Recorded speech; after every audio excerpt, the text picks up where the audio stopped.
In 1987, a 25-year-old kid from Queens walked into a penny stock boiler room on Long Island and saw something that would change his life forever.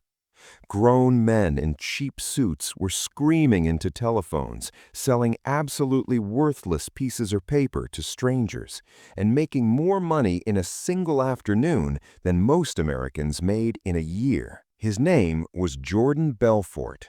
And within 5 years, he would build an empire that stole over $200 million from ordinary people using one of the simplest cons in financial history. But here's what nobody tells you about the Wolf of Wall Street story. The scam wasn't complicated. It wasn't even particularly clever. What made it work was something far more uncomfortable, something that's still working today, right now, on platforms you probably use every week. Let me show you exactly how he did it. Before we dive in, you need to understand what Jordan Belfort actually sold. Not drugs, not cars, not real estate. He sold stock, but not the kind you're thinking of. When most people hear stock, they think Apple, Google, Microsoft, big established companies trading on the New York Stock Exchange or NASDAQ. Those markets have rules, oversight, requirements. If you want to list your company there, you need audited financials, minimum share prices, real business operations. Jordan Belfort didn't touch any of that. He traded penny stocks, and penny stocks exist in a completely different universe. They're shares of tiny companies, usually trading for less than $5, sometimes less than $1, listed on secondary markets with almost no regulation. These are companies you've never heard of, companies that often barely exist. Think of it this way. The New York Stock Exchange is like a farmer's market where every vendor has to prove their tomatoes aren't poisoned. Penny stock markets are the back alley where someone's selling tomatoes out of a trunk, and there's no one checking if they're actually tomatoes. That's where Jordan lived. In 1989, Belfort founded Stratton Oakmont in a small office on Long Island. The name was designed to sound legitimate, prestigious, like an old money Wall Street firm that had been around for generations. It had been around for about 6 minutes. Stratton Oakmont was what's called a brokerage firm. Legally, their job was to connect buyers and sellers of stock, help people invest,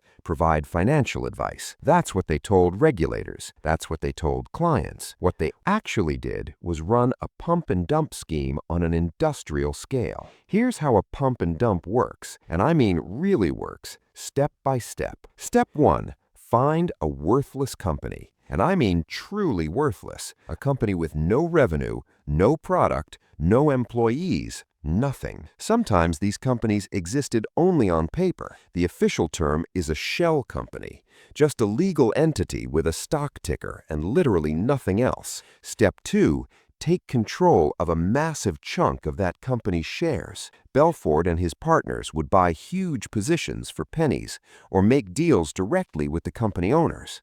Sometimes they'd get shares in exchange for promising to promote the stock. Sometimes they'd get paid in stock instead of cash. The key was to own millions of shares that cost almost nothing. Step 3, create artificial demand. This is where Stratton Oakmont's army of salesmen came in. Young, aggressive brokers would cold call thousands of people every single day. Doctors, lawyers, retirees, anyone with money, and they would sell them on these garbage stocks using scripts specifically designed to manufacture urgency and excitement. The scripts were genius in the worst possible way. They didn't lead with facts. They led with emotion, with greed, with fear of missing out. A broker would call and say something like, "I've got inside information on a pharmaceutical company that's about to get FDA approval. This stock is at 50 cents right now, but in 3 months it'll be at $10. My top clients are loading up. I can get you in, but only if you act today." None of that was true.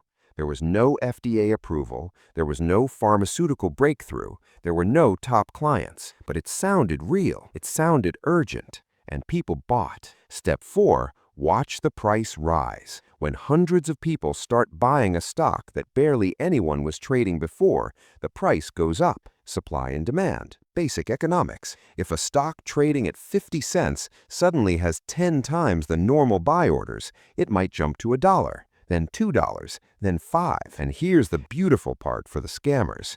As the price rises, it creates its own momentum. Other investors who aren't even talking to Stratton Oakmont see the stock climbing and think, something's happening here. I should get in. They buy. The price goes higher. Belfort called this creating a market. Step 5. Dump your shares. Once the price has been pumped up artificially, Belfort and his crew sell. They dump all those millions of shares they bought for pennies, now selling them for dollars. They cash out completely. And then what happens? The price collapses because there was never anything real supporting it. No actual business growth, no genuine investor interest, just artificial hype created by a boiler room full of salesmen. All those people who bought in, they lose everything. Let's pause and do the math, because the numbers are genuinely sickening. Imagine Belfort controls 5 million shares of a company called, Advanced Medical Technologies.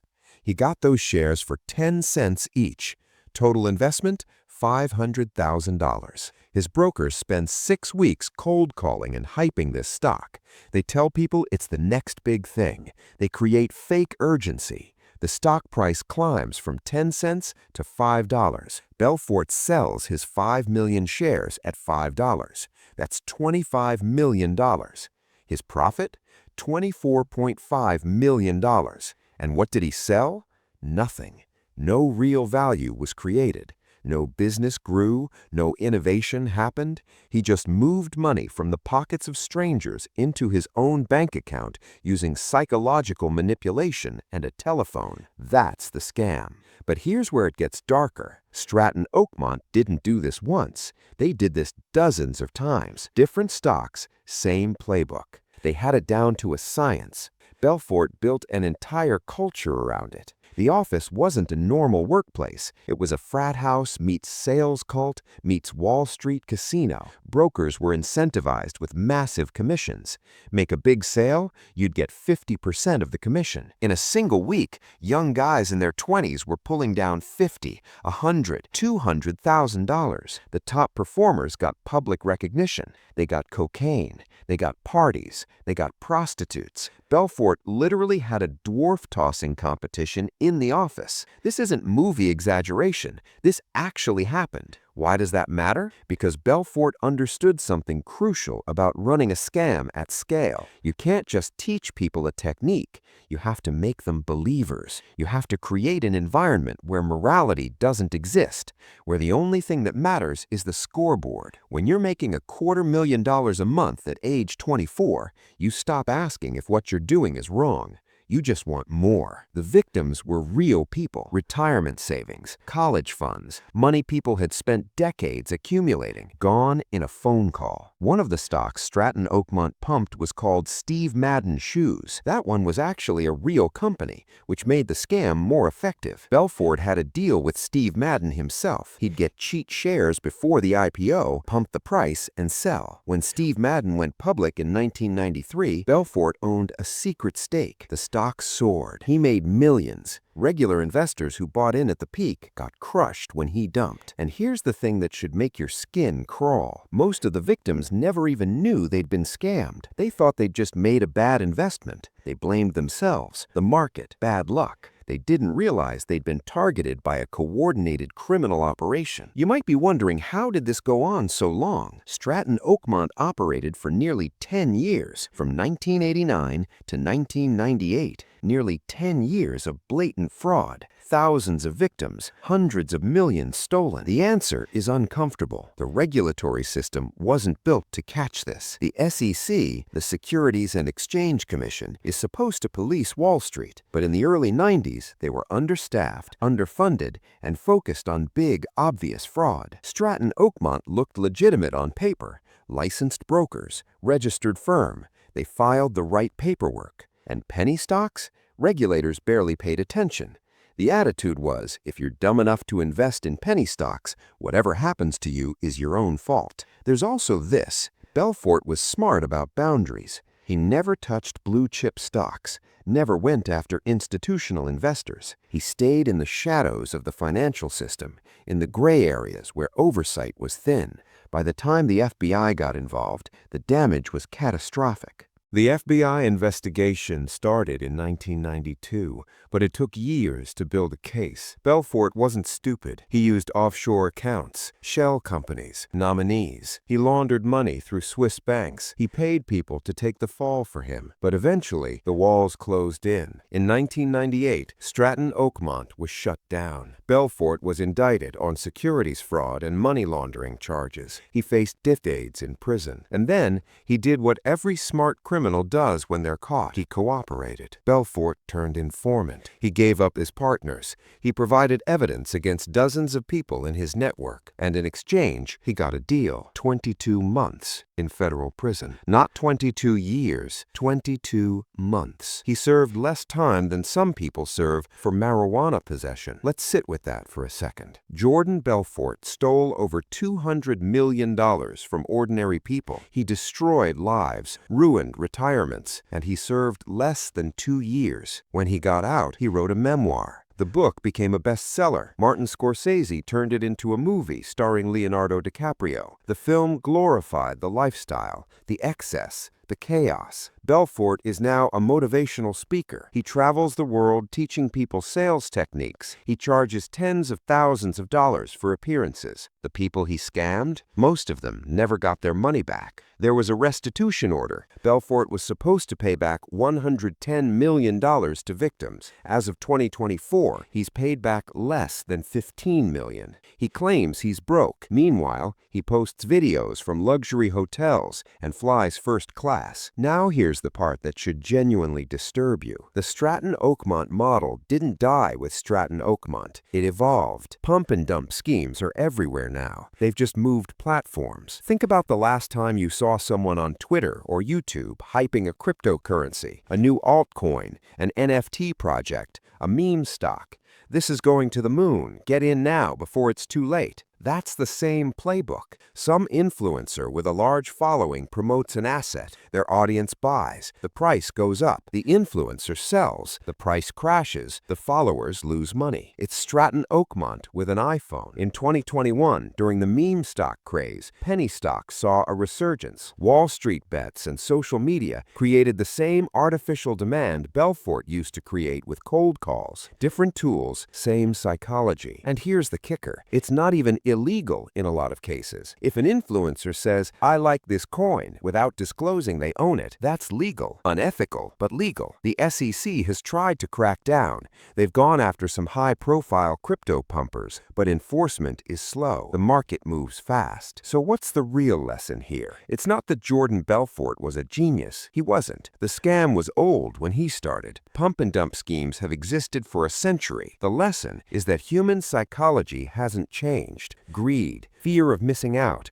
the desire to get rich quick, these are hardwired into us, and people who understand that will always find ways to exploit it. Belfort succeeded because he understood something most people don't want to admit. We're all vulnerable. Doctors, lawyers, smart people with good jobs, they all fell for it. Because the pitch wasn't about logic, it was about emotion. And when someone calls you with urgency in their voice, tells you about an opportunity that's about to disappear, offers you a chance to be on the inside, your brain doesn't engage critically, it engages tribally. You don't want to be the sucker who missed out. That's the crack in human psychology that every scammer exploits. There's a scene in the movie that's actually based on real events. Belfort is teaching his brokers how to sell. He holds up a pen and says, "Sell me this pen." Most people try to describe the pen, talk about its features. Belfort's answer is different. He says, create a need. Make the buyer realize they need the pen before you even mention it. That's not sales advice. That's manipulation 101. And it's exactly what Stratton Oakmont did with stocks. They didn't sell investments. They sold dreams. Status, the feeling of being smart enough to spot an opportunity others missed. The product was irrelevant. The emotional hook was everything. Here's what nobody wants to say out loud. The system let this happen, not by accident, by design. The stock market, particularly the unregulated corners of it,